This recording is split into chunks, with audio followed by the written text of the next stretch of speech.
la de Tula Hidalgo, y que en un momento en que la cultura tolteca cayó en una decadencia y en su destrucción, el gran dirigente de la cultura tolteca emigra de esta zona, está más o menos en la parte central de Mesoamérica, y emigra hacia la parte del sureste con un pequeño séquito, ¿verdad? Y emigra y llega a la parte de Yucatán. Yo en otro tiempo me había quedado con la idea, porque así los historiadores nos reportaban información, de que efectivamente la cultura maya en principio se vio fuertemente influenciada por la cultura tolteca, y que ejemplos de esto eran dos de las culturas que hoy siguen siendo muy significativas para poderse afirmar que la cultura tolteca de Hidalgo había influenciado en la cultura maya. Y estas dos muestras es la del Chacmol, es una escultura que se tiene ahí,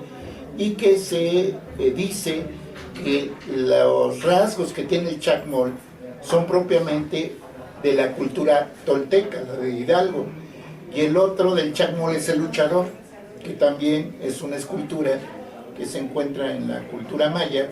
y que se considera también como una escultura que tiene mucho de la influencia tolteca en cuanto a su conformación, en cuanto a esa parte. Y por otro lado, que la influencia de la cultura tolteca, estado de Hidalgo, Toyan, como se le llamaba en ese momento, tomando la lengua náhuatl, se ve también porque se dice que cuando llega esta migración de Tula hacia la parte del sureste, particularmente a Yucatán, una de las técnicas que se desarrollaron cuando llega esta migración a esta zona es la técnica para la agricultura de roza y quema, que regularmente se dice no conocían, no habían desarrollado los que habitaban en la zona de Yucatán o en la zona del sureste, pero que cuando llega esta pequeña migración de los toltecas influyen y enseñan la aplicación de esta técnica ahí en Yucatán. ¿Por qué se puede decir que esta pequeña migración conoce esta técnica para la agricultura? Recordemos que la cultura tolteca, la del estado de Hidalgo, es una cultura que se encuentra en las fronteras mesoamericanas, y que era una cultura propiamente de agricultores. Se dedicaban a la agricultura, a la siembra del maíz. Por eso es que se habla también de que la cultura tolteca era una gran cultura debido a este gran desarrollo de la producción agrícola, particularmente el maíz. Conocían técnicas, y en ese sentido cuando migran, pues, llevan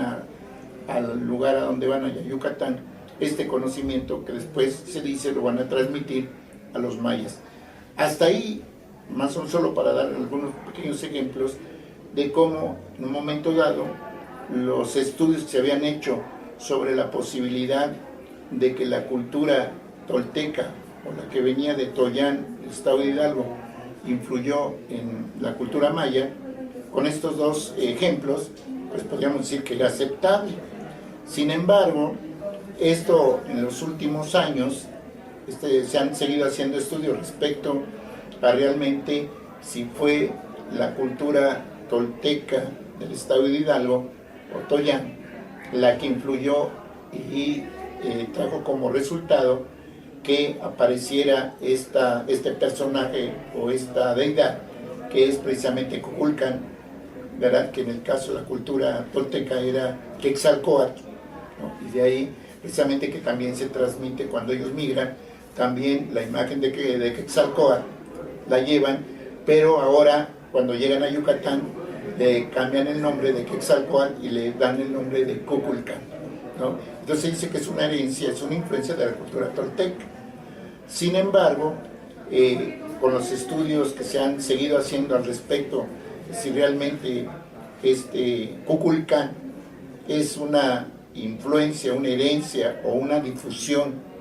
de la cultura tolteca del estado de Hidalgo hacia el sureste, particularmente en Yucatán, hasta donde realmente esto es cierto. Hay algunos que hoy ya cuestionan esta influencia, y la cuestionan uno de los cuestionamientos está en que la cultura tolteca, de la que hablamos, aparece hasta después de la fundación de Chichén Itzá,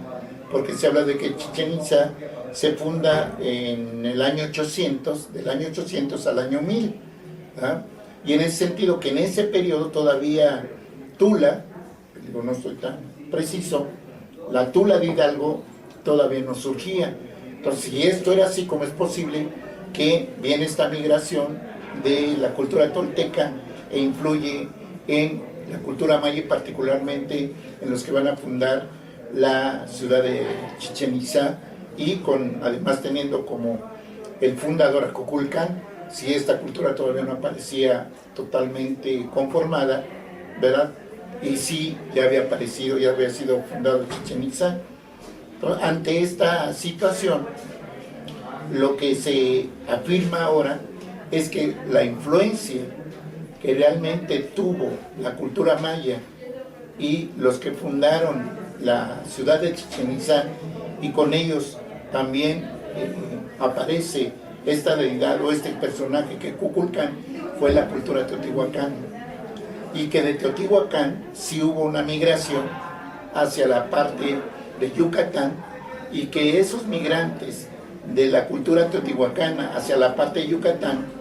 ¿verdad?, fueron los que influenciaron en algunos de estos grupos que formaban linajes o especie de reinos, y que fueron influenciados por esos migrantes de Teotihuacán. Y en Teotihuacán aparece nuevamente esta imagen que es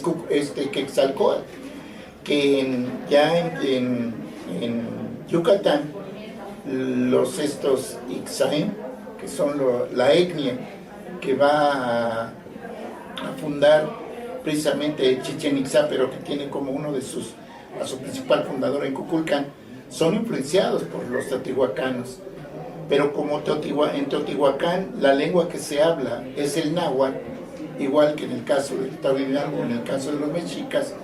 esta confusión de que había sido la cultura mexica o la cultura tolteca la que había influido en Yucatán,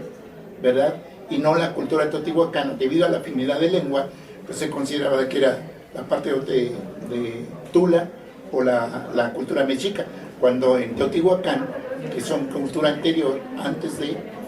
también se habla el náhuatl, y también se tiene a la misma deidad. Fíjense nada más que complicado. En Tula se tiene a Quetzalcóatl, en la cultura mexica se tiene a Quetzalcóatl, y el que llega o el que se sostiene en la cultura maya, que es Kukulcán, también tiene su representación, digamos, iconográfica, como una serpiente emplumada. Entonces es el mismo elemento simbólico que está en los toltecas, en los mexicas, en los teotihuacanos y en los mayas. Entonces resulta que aquí, pues esto te mete en un problema de quién realmente aceptará, que hoy se concibe que efectivamente se llega ya a asumir, aunque no estoy tan claro de qué tan ampliamente, que efectivamente quienes llegan a Yucatán a influir, o más bien quienes llegan a Yucatán a influir en este grupo que es considerado como los Ixaim, que es esta etnia, y que toman o que son representados por Kukulcán, fundador de Chichén Itzá, hoy ya se considera que es mucho más aceptable